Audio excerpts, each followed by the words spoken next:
Hello everyone, once again welcome to the channel. और जैसा कि टॉपिक देख के समझ में आ रहा है कि आज का हमारा एजेंडा होने वाला है graphical interpretation of characteristics of sound. मतलब कैरेक्टरिस्टिक ऑफ साउंड में हम लोग 3 कैरेक्टरिस्टिक पढ़े थे, स्पीड, एम्पलीट्यूड एंड फ्रीक्वेंसी। अब उनमें बेसिकली 2 कैरेक्टरिस्टिक एम्पलीट्यूड और फ्रीक्वेंसी किस तरह से ग्राफिकली रिप्रेजेंट होता है ये हमने जाना था। अब किस तरह से इसको इंटरप्रेट करते हैं अगर कोई ग्राफ दे दिया हो उसके बाद, जैसे एग्जांपल के लिए एक हम ग्राफ बनाते हैं प्रेशर डेंसिटी वर्सेस पोजीशन का। प्रेशर डेंसिटी वर्सेस पोजीशन, ठीक है।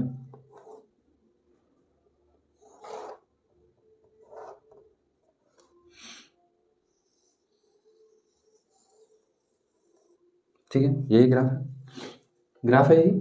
अब इसमें एम्पलीट्यूड कौन वाला है? ये जो है यही क्या कहला रहा है? एम्पलीट्यूड, ठीक। Number of vibration in 1 second, 1 second में जितना नंबर ऑफ वाइब्रेशन हो जाएगा वही क्या कहलाएगा? फ्रीक्वेंसी कहलाएगा।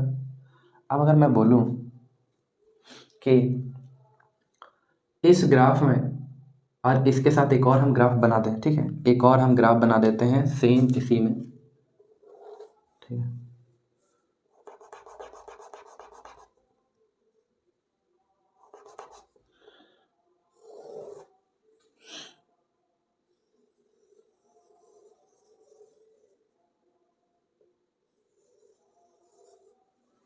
ठीक है, अब इस ग्राफ और इस ग्राफ को देखो, ठीक है। अब देखने से क्या पता चल रहा है? इसमें भी एम्पलीट्यूड क्या है? जो भी है सर, लेकिन ये पूरा का पूरा ये A1 है तो ये A2 है, दोनों सेम नहीं है। तो ये A2 है, A1 है। तो अगर ग्राफ देख के बेयरली अगर हमको एनालाइज करना हो कि एम्पलीट्यूड इन दोनों साउंड वेव फॉर्म्स में किसका ज़्यादा है, तो हम लोग देखेंगे कि मीन पोजीशन से मैक्सिमम डिस्प्लेसमेंट किसका ज़्यादा है। तो मीन पोजीशन से मैक्सिमम डिस्प्लेसमेंट इसमें ज़्यादा है, देखने ही से पता चल रहा है। तो इसका एम्पलीट्यूड ज़्यादा हो गया, कोई दिक्कत। मतलब रिमार्क से हम यहाँ क्या निकाल सकते हैं? A1 is greater than A2, कोई दुविधा दिक्कत नहीं। अब मान लो कि हम यहाँ पे टी टाइम लेते हैं यहाँ, ठीक है। और नहीं तो टी टाइम छोड़ो ना, टी टाइम यहाँ नहीं लेते हम, टी टाइम लेते हैं हम यहाँ,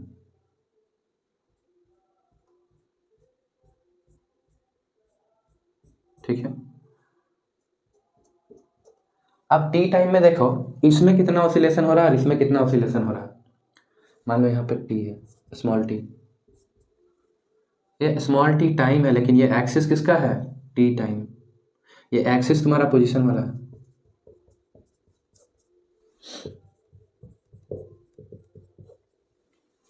ठीक है। अब जैसे ही सर टी टाइम में इतना ऑसिलेशन यहाँ पे हो रहा है और यहाँ पे इतना हो रहा है। ऑसिलेशन कहने का मतलब अगर एक कंप्लीट ऑसिलेशन देखेंगे तो सर यहाँ से अगर शुरू करें हैं तो फिर गया फिर आया, मतलब यहाँ पे एक कंप्लीट ऑसिलेशन इसका हो रहा है सर, फिनिश। 1 2 3 है सर इसमें, ठीक। अब अगर यहीं तक कंसीडर करेंगे तो 2.5 है सर, 2.75।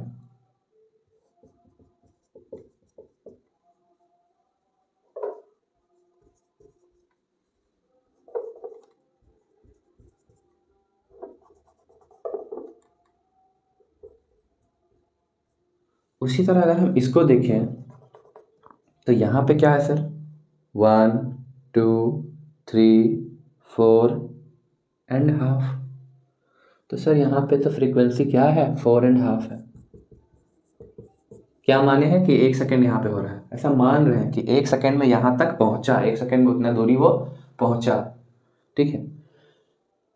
2.75 4.5 हर्ट्ज। तो दोनों में किसका फ्रीक्वेंसी ज़्यादा नजर आया? तो बोलोगे sir frequency of 2 is greater than, मतलब गिवन टाइम पीरियड पे अगर ये ऑसिलेशन वाइब्रेशन अगर ज़्यादा है तो वो ग्राफ में हम बोलेंगे कि उसका फ्रीक्वेंसी ज़्यादा है। कोई दुविधा, कोई दिक्कत? अभी एक तो हो गया ये रिमार्क, दूसरा ये, इन्हीं दोनों में अगर पूछ दिया जाता कि बताइए फर्स्ट वाले और सेकंड वाले में मोस्ट लाइकली महिला का आवाज का फ्रीक्वेंसी कौन वाला है, मोस्ट लाइकली विमेन का साउंड फ्रीक्वेंसी वेव कौन सा वाला है? ये 1 है और ये 2 है। तो दोनों में महिला का मोस्ट प्रोबेबली आंसर क्या हो जाता? 2, अगर इनमें से एक महिला का साउंड वेव फॉर्म है तब। और अगर एक पुरुष है तो इन दोनों में पुरुष का कौन हो जाता? 1 हो जाता। अब समझेंगे क्यों। 1 वुमन 1 मैन 2 वुमन, ठीक है। अब समझेंगे क्यों। आप लोग को हम पढ़ाए थे वुमेन हैज मोर श्रिलर वॉइस, मतलब उनका पिच ज़्यादा होगा। और पिच ज़्यादा होगा बच्चों, तो पिच ज़्यादा होगा तो फ्रीक्वेंसी ऑब्वियसली ज़्यादा है, तब ना पिच ज़्यादा है, तो फ्रीक्वेंसी ज़्यादा इसमें है सर, सेकेंड में। तो फिर second represent a wave form, sound wave form of a woman and first represent a sound wave form of a man. कब? जब दोनों में से एक महिला का है और एक पुरुष का है तब, ठीक है। ऐसा क्वेश्चन में दिया हुआ है, तब पूछ रहा है तो आपको जवाब देना है। अब और क्या क्या एनालिसिस कर सकते हैं इसी में, अगर एक और ग्राफ बना दिया जाए हो, इसी में अगर एक और ग्राफ बना दिया जाए,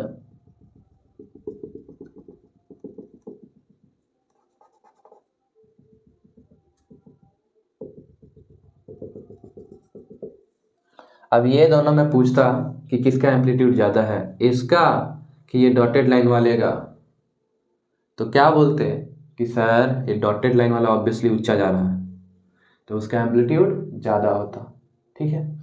उसी तरह और ग्राफ से कैसे कैसे इंटरप्रेट कर सकते हैं उसको दिखाते हैं, पहले इतना मिटाते हैं, ठीक है।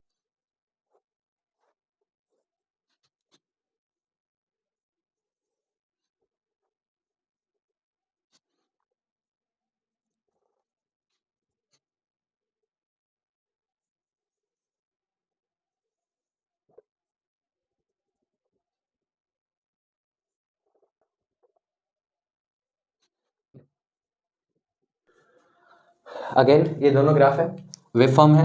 अब इन दोनों वेव फॉर्म में अगर तुमसे पूछ दें सबसे पहले कि सर किसका एम्पलीट्यूड ज़्यादा है किसका कम है, कौन महिला का है कौन पुरुष का है, किसका फ्रीक्वेंसी ज़्यादा है किसका फ्रीक्वेंसी कम है, तो ये तीनों तुम बता दोगे, ठीक है। लेकिन अगर इसमें पूछ दे कि किसका वेवलेंथ ज़्यादा है किसका वेवलेंथ कम है, किसका वेवलेंथ ज़्यादा है किसका वेवलेंथ कम है, तो तुम सोचोगे कि डायग्राम में देख के तुमको क्या बोले हैं कि वेवलेंथ क्या होता है, 2 सक्सेसिव क्रेस्ट के बीच का दूरी, है ना। कोई दुविधा नहीं। अब इन दोनों में क्रेस्ट दूर दूर में है कि नहीं, 2 सक्सेसिव क्रेस्ट, तो इसका वेवलेंथ λ1, और इन दोनों में एग्जाम्पल के लिए ले लो, इन दोनों का क्रेस्ट दोनों का क्या क्या है, नज़दीक नज़दीक है, तो इसका λ2।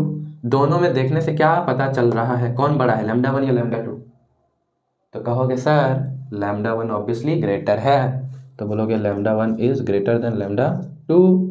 पहला रिमार्क, मतलब वेवलेंथ इसका 1 का ज़्यादा है 2 से, ठीक है। दूसरा रिमार्क, तुमको पता है स्पीड बराबर डिस्टेंस अपॉन टाइम, तो v बराबर लैम्डा अपॉन टी, है कि नहीं है। कोई दिक्कत दुविधा मन में, तो बोलोगे नहीं सर क्या दुविधा रहेगा। तो अब लैम्डा ज़्यादा हो गया, कोई दिक्कत नहीं। अब ये जो टाइम पीरियड है ना, तो क्या ये जो समय लगता होगा इसको कंप्लीट करने में, और ये जो समय लगता होगा एक कंप्लीट ऑसिलेशन का जो टाइम है वही ना, ठीक है। तो सर इससे हमको पता चल गया जिसका लैम्डा ज़्यादा उसका भी क्या होना चाहिए, ज़्यादा होना चाहिए, गिवन कि टाइम पीरियड क्या है, कांस्टेंट, क्या है, constant, given time period is constant.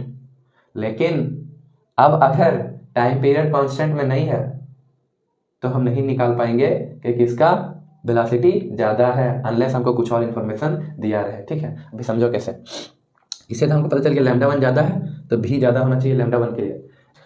तो वेवलेंथ का भी ग्राफिकली कैसे कंपैरिजन करेंगे, एम्पलीट्यूड कैसे कंपेयर करेंगे, फिर महिला का wave frequency distribution cos wave, उसी तरह पुरुष का किसमें कौन किसका है वो डिफरेंस कैसे करेंगे, एम्पलीट्यूड जानते ही हो रिप्रेजेंट करने, वो उसके बेसिस पे कैसे क्या होगा, फ्रीक्वेंसी के बेसिस पे क्या होगा।